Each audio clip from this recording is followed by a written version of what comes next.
Hello everyone, आप सभी का स्वागत है मेरे YouTube channel easy Punjabi with Navya में। सो लर्नर्स, आज की क्लास में हम करेंगे वीरस को। ठीक है, देखिए वीरस क्या होता है।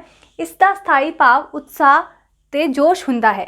ठीक है, जोश या उत्साह ਜਿਹੜੇ ਸਾਹਿत्य ਜਾਂ ਨਾਟਕ ਵਿੱਚ ਜੰਗਾਂ युद्धां ਵਿੱਚ ਵੀਰਤਾ ਸੁਰਮਗਤੀ ਬਹਾਦਰੀ ਦਾ ਬੋਲਬਾਲਾ ਵਧੇਰੇ ਹੁੰਦਾ है, उत्थे वीरस ਦੇ भाव उजागर ਹੁੰਦੇ हैं। ठीक है, कोई भी रचना है यानी जंग के मैदान में, ठीक है, वहाँ पर अपनी वीरता का प्रदर्शन करना, अपने अंदर एक जोश जो है उत्साह के साथ एक लड़ाई लड़ना, ये क्या है, वीर रस के उदाहरण है। ठीक है, वहाँ पर वीर रस जो है वो जागृत हो जाता है। किसी खास किस्म का हौसला होना, भरपूर किरिया किसी खास कम नूं तोड़ तक निभाउण दी हुंदी है, वो ही उत्साह हुंदा है। देखिए उत्साह जो है वो क्या है, एक हौसला है। ठीक है, किसी काम को करने की भरपूर क्रिया है। ठीक है, कोई भी काम है उसको पूरी एंड तक करना, मरते दम तक करना, लास्ट तक करना, उसको एक तोड़ तक निभाने जो क्रिया हुंदी है वो ही उत्साह है।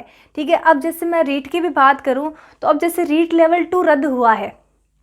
रीट लेवल 2 रद्द होने पर जो कई विद्यार्थी ऐसे हैं जो बहुत खुश हैं कि उनका पेपर सही से नहीं हुआ था और अब उनको दोबारा मौका मिला है अपने आप को रिप्रेजेंट करने का, अपने आप। ठीक है, लेकिन कुछ ऐसे विद्यार्थी भी हैं जिन्होंने बहुत अच्छा रीट का एग्ज़ाम दिया।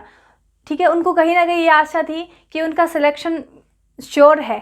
ठीक है, क्योंकि उन्होंने अपनी मेहनत से वो नंबर हासिल किए, तो उनके लिए ये थोड़ा दुखद हुआ कि रीट को रद्द नहीं होना चाहिए था। और जिनका एग्ज़ाम अच्छे से नहीं हुआ तो वो कहीं ना कहीं खुश हैं कि हम रीट को दोबारा दे सकेंगे और अब जो है अच्छा हम प्रदर्शन कर सकेंगे रीट के अंदर। तो ये देखिए, ये उत्साह ही तो है, ये उत्साह है, ये जोश है उन विद्यार्थियों के अंदर कि हम जो है अब रीट को पूरा आर या पार करके रहेंगे, क्योंकि आपको अब ये दोबारा मौका मिला है। ये एक ऐसा गोल्डन चांस है जो कि बार बार नहीं आता है। तो वो स्टूडेंट्स जो है अब रीट को शायद यूं ही व्यर्थ नहीं जाने देंगे, तो वो पूरी अपनी एनर्जी के साथ में अपनी पूरी जी जान लगा के उसमें मेहनत करेंगे और कहीं ना कहीं वो अब सफलता ज़रूर हासिल करेंगे। तो ये के अंदर एक उत्साह है, ये जोश है। तो यही जो जोश है, यही जो उत्साह है, वो वीरस के अंदर भी हमें देखने को मिलता है। वीरस जो है, जोश या उत्साह की प्रधानता इसमें होती है। ठीक है, ये उत्साह जंग दे मैदान विच ही नहीं बल्कि उस तो बाहर धर्म की रक्षा लई ते गरीब ते दीन दुखियां की सहायता लई भी हो सकता है।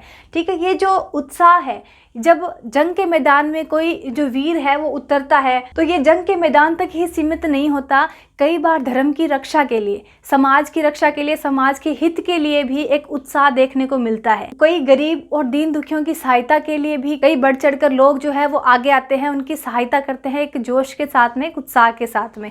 ठीक है, तो ये सिर्फ जंग के मैदान तक सीमित नहीं है, बाहर धर्म की रक्षा के लिए, समाज के लिए भी, समाज के हित के लिए कई कार्यों में ये शामिल होता है। ये उत्साह इनमें भी देखने को मिलता है। ठीक है, अब जैसे पंजाबी के अंदर जो वीरस है, पंजाबी में वीरस में कई लोक वारां भी है। पंजाबी के अंदर जो वार की गिनती दर्ज है, कई वार लिखी गई हैं। ठीक है, उन वारों के अंदर भी वीरस की प्रधानता देखने को मिलती है। अब जैसे आसा दी वार है, चंडी दी वार है, इन सब में वीरस की प्रधानता है। ठीक है, श्री गोविंद सिंह जी की आपने लाइनें सुनी है कि चिड़िया दे नाल बाज लड़ावा, गिदड़ा नूं मैं शेर बनावा, 1.25 लाख तो एक लड़ावा, तबे गोविंद सिंह नाम कहावा। तो इनके अंदर क्या है, ये उत्साहवर्धक लाइनें हैं।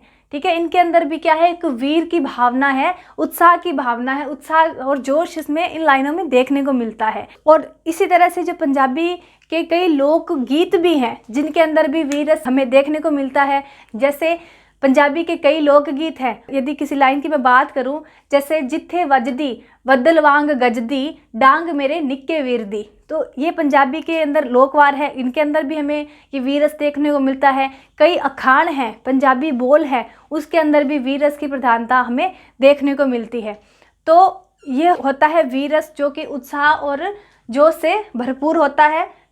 सिर्फ जंग के मैदान तक सीमित नहीं बल्कि धर्म की रक्षा, सहायता, दीन दुखियों की सहायता के लिए भी ये इसमें जो ये जोश या उत्साह ये देखने को मिलता है। तो अब हम इसे बहुत अच्छे तरीके से एग्जाम्पल के थ्रू समझते हैं। देखिए, ये लाइनें हैं चंडी दी वार दी। ठीक है, चंडी दी वार जिसनू वार दुर्गा दी या वार श्री भगवती जी की भी कहते हैं।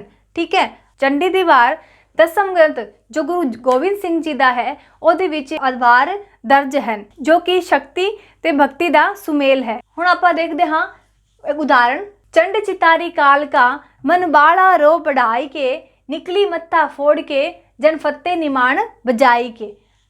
चंड चितारी काल का यानी जो चंडी काल का है वो अपने मन के अंदर वाला जो रोष है, मन के अंदर वाला जो गुस्सा है, ठीक है, रौद्र रूप है, वो निकाल के उसको बाहर प्रगटा करके युद्ध के मैदान के अंदर निकली। जब महिषासुर जो दानव हुआ, जब माँ दुर्गा का उनके साथ में युद्ध हुआ, तो इस युद्ध का जो वर्णन है वो इन लाइनों के थ्रू किया गया है। ठीक है, चंड चितारी काल का मन वाला रो बढ़ाई के निकली मत्था फोड़ के जन फत्ते निमाण बजाई के। यानी मत्थे की जो ज्वाला है वो इस तरह लाट मार दी है, इस तरह चमक मार दी है कि जदों जीत दा ਜਾਂ ਫਤਿਹ ਦਾ ਬਿਗੁਲ ਜੰਗ ਦੇ ਮੈਦਾਨ ਵਿੱਚੋਂ ਵੱਜਦਾ ਹੈ ਤਾਂ ਵਿਰੋਧੀਆਂ ਅਸੁਰਾਂ ਦੇ ਦਲ ਦਾ ਮਾਤਾ ਖੰਡਨ ਕਰਦੀ ਹੈ। ਠੀਕ ਹੈ, ਦਿਲ ਵਿੱਚ ਘੇਰਾ ਕਤਿਆ ਮਰਮੀ ਤੁਰਿਆ ਗਣਿਨਾਇ ਕੇ। ਯਾਨੀ ਉਹ ਜੰਗ ਦੇ ਮੈਦਾਨ ਨੂੰ ਇਸ ਤਰ੍ਹਾਂ ਘੇਰ ਲੈਂਦੀ ਹੈ ਜਿਵੇਂ ਮੀਂਹ ਕੋਈ ਤੁਰਿਆ ਹੋਵੇ। ਠੀਕ ਹੈ, ਜਿਵੇਂ ਉਹ ਰਾਖਸ਼ਾਂ ਦੇ ਝੁੰਡ ਤੇ ਇਸ ਤਰ੍ਹਾਂ ਹਮਲਾ ਕਰਦੀ ਹੈ ਜਿਵੇਂ ਕਿ ਕੋਈ ਸ਼ੇਰ ਜੋ ਹੈ ਉਹ ਭੇਡਾਂ ਦੇ ਝੁੰਡਾਂ ਨੂੰ ਵੇਖ ਕੇ ਜਿਵੇਂ ਹਮਲਾ ਕਰਦਾ ਹੁੰਦਾ ਹੈ, ਉਸ ਤਰ੍ਹਾਂ ਉਹ ਵੀ ਉਹਨਾਂ ਦੇ ਰਾਖਸ਼ਾਂ ਦੇ ਦਲ ਉੱਤੇ ਇਸ ਤਰ੍ਹਾਂ ਹੀ ਹਮਲਾ ਕਰਦੀ ਹੈ। ਪਕੜ ਪਛਾੜੇ ਰਾਖਸ਼ਾਂ ਦਲ ਦੇਤਾ ਅੰਦਰ ਜਾਈ ਕੇ। ਯਾਨੀ ਚੰਡੀ ਜੋ ਹੈ ਰਾਖਸ਼ਾਂ ਦੇ ਦਲ ਦੇ ਅੰਦਰ ਜਾ ਕੇ ਉਹਨਾਂ ਨੂੰ ਕੇਸਾਂ ਤੋਂ ਪਕੜ ਯਾਨੀ ਉਹਨਾਂ ਦੇ ਬਾਲਾਂ ਤੋਂ ਪਕੜ ਕੇ ਇਸ ਤਰ੍ਹਾਂ ਪਛਾੜਦੀ ਹੈ। ਠੀਕ ਹੈ, ਉਹਨਾਂ ਨੂੰ ਜੰਗ ਦੇ ਮੈਦਾਨ ਤੋਂ ਇਸ ਤਰ੍ਹਾਂ ਵਾਰ ਸੁੱਟਦੀ ਹੈ ਕਿ ਜੋ ਅਸੁਰ ਹੈ ਉਹ ਆਪਣੇ ਆਪ ਨੂੰ ਵੱਡੇ ਸੂਰਮੇ ਮੰਨਦੇ ਹਨ। ਠੀਕ ਹੈ, ਉਹਨਾਂ ਨੂੰ ਉਹ ਪਕੜ ਕੇ ਕੇਸਾਂ ਨਾਲੋਂ ਪਕੜ ਕੇ ਇਸ ਤਰ੍ਹਾਂ ਜੰਗ ਦੇ ਮੈਦਾਨ ਤੋਂ ਵਾਰ ਸੁੱਟਦੀ ਹੈ। ਠੀਕ ਹੈ, ਉਹਨਾਂ ਦਾ ਖਾਤਮਾ ਕਰਦੀ ਹੈ। बहु कैसी पकड़ पिछाड़ियन रण अंदर तुम रचाई के रण वाली गुस्सा खाई के। यानी बहु कैसी पकड़ पिछाड़ियन, उनके केसों को पकड़कर इस तरह से पिछाड़ती है। ठीक है, जो कि रण के यानी जंग के मैदान के अंदर अपनी एक धूम मचाती है। सभी विरोधी जो दल है उनका असुरों का खात्मा करती है रण वाली गुस्सा खाई के। यानी उस ਨੂੰ ਇੰਨਾ ਗੁੱਸਾ ਆਂਦਾ ਹੈ ਕਿ ਉਹਨਾਂ ਦਾ ਖਾਤਮਾ ਕਰ ਦਿੰਦੀ ਹੈ। ਰਣ ਵਾਲੀ ਗੁੱਸਾ ਖਾਈ ਕੇ ਯਾਨੀ ਉਹਨਾਂ ਦਾ ਗੁੱਸੇ ਦੇ ਨਾਲ ਸਰਵਨਾਸ਼ ਤੇ ਖਾਤਮਾ कर दिंदी है। तो आ है चंडी दी वार दी कुछ लाइना। ठीक है, तो ये है वीर रस का उदाहरण। ठीक है, इन लाइनों के अंदर जैसे जैसे हम आगे बढ़ते हैं, एक लाइन पढ़ने के बाद दूसरी लाइन जब पढ़ी जाती है तो इसके अंदर वीर रस की जो अधिकता है वो ज़्यादा से ज़्यादा हमें देखने को मिलती है। तो ये हुआ वीर रस का उदाहरण। अब देखिए जो भयानक रस वीर रस और रौद्र रस है, ये रस जो है ये दिल ਨੂੰ ਸਾਧਾਰਨ ਹਾਲਤ ਤੋਂ ਇੱਕ ਵਧੇਰੇ ਹਰਕਤ ਵਿੱਚ ਲੈ ਆਉਂਦੇ ਹਨ। ਸਾਹਿਤਕਾਰਾਂ ਨੇ वीर रस व रौद्र रस ਵਿੱਚ ਇੱਕ ਬਹੁਤ बड़ा बारीक फर्क बताया है। यानी कोई भी बहादुर पुरुष जो है वो गुस्सा खा के अपनी नेकी ਦੇ ਵਾਸਤੇ ਜਦੋਂ मैदान ਦੇ ਵਿੱਚ आ जाता है, ठीक है, यानी अपने समाज के लिए, अपने धर्म के लिए, वो किसी अच्छी चीज़ के लिए जब मैदान में उतरता है तो वहाँ पर वीर रस का प्रगटाव होता है।